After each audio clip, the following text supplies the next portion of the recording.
Welcome to a nutritious dish in a matter of minutes. I'm Jennifer Wood, your local dietitian on wheels.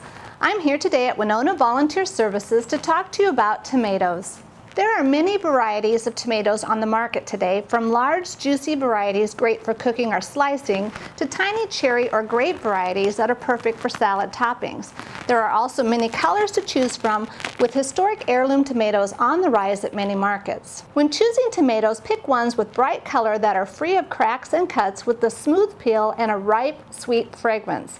Once you pick the perfect tomato, store at room temperature, away from direct light sources.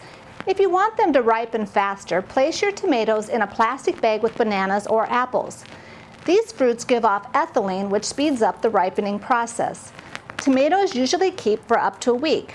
But if your tomatoes are getting overripe too fast, you can place them in the refrigerator to slow their ripening and allow for an additional 2 or 3 days of storage.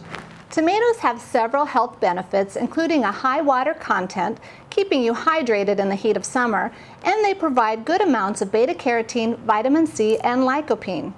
Although fresh, homegrown tomatoes always taste the best, home gardeners and their friends can sometimes be overrun with the abundance once they start to ripen.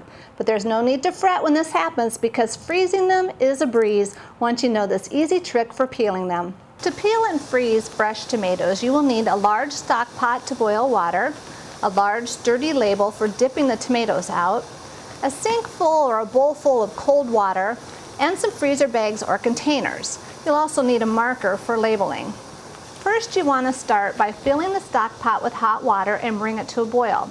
While you're waiting, you can fill the kitchen sink or a large bowl with some cold water. Then once the water starts to boil, you carefully dip the tomatoes into the hot water. After about a minute, then you'll carefully ladle the tomatoes out of the hot water and immediately dip them into the cold water. Sometimes you can tell when they're done because they start to crack a little bit even in the hot water. Once they've cooled down, then you can take and easily slip the peel right off the tomato.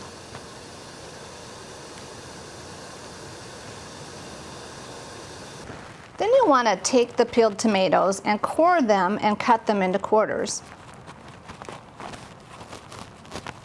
Then you'll take the quartered tomatoes and you'll place them in a freezer bag or some containers that can seal. Label them and date them. Then you can place them in the freezer for up to about 6 months.